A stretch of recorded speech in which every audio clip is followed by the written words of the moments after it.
Hi, I am going to do a career profile on marriage and family therapists. And so the example organization I found was what is called Access Behavioral Health Services, and it's found in Nampa, Idaho. The specific address is 3307 Caldwell Boulevard, and it's suite number 104. Their phone number for this organization is 208 338 4699. And the website for this organization is accessbhs.com. Career contact, I didn't know anyone I could contact for who had this career. As for a working environment, the work environment is usually, the offices are usually small on the smaller side. This is because most people own their own therapy offices. Typical work hours are what is expected for like a full-time job position, which is about 40 hours a week. You can also be expected to work mostly evenings, since that's usually when clients can meet as families, couples, and individuals. Hours and vacations tend to be very flexible because you kind of tend to be your own boss most of the time. So as for typical stressors, the main one is that it is working with marriage and families mostly. And so you're going to come across different situations that may be difficult.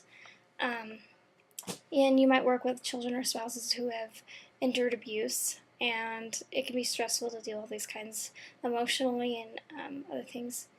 Also, working with families and couples, you can be faced with opposing views of your own or theirs inside their family, and so that can be stressful to work with unless you're comfortable respecting other people's opinions. Also, a lot of people could end up coming to you as part of a court agreement, or they want to be there but their spouse or other family doesn't want to be there, so that can be stressful as well. So typical benefits, so usually with this position it comes with at least basic health care, but you can get other things. You can get dental, disability, and even maternity care, but it just kind of depends on your place of work. So some common job tasks. Well, this job is a therapist, so their job is to help individuals, couples, and families develop skills or other things to help them have healthier relationships, or it's also there to help them cope with like challenging life situations, and this can also be part of disorders, working with disorders such as mental disorders and other things that might be affecting the family, couple, or individual. Educational requirement, most require a master's degree in marriage and family therapy specifically.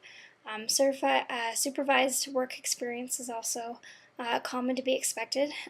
There's an exam that's required within marriage and family therapy, and the last thing is that you need a license in the state that you're living in to practice your therapy, your work. Those with a master's degree can have a starting salary of around $46,000, and that's starting salary. So when you are experienced, you can range between that number, $46,000, and around $75,000. And this salary can change for different reasons, such as the place you live and the experience you have, and whether you own your own practice or not, things like that. As for miscellaneous career information, according to one website, this career is doing good, and on their website they say, quote, "The chances of landing a job are excellent, with the number of jobs projected to increase by 37% between the years 2010 and 2020. So according to this website, there's always jobs being available, and this is kind of tends to be one job that isn't going to go away or changed based on anything, because it's just therapy and the same things apply. So that is marriage and family therapist as a career profile.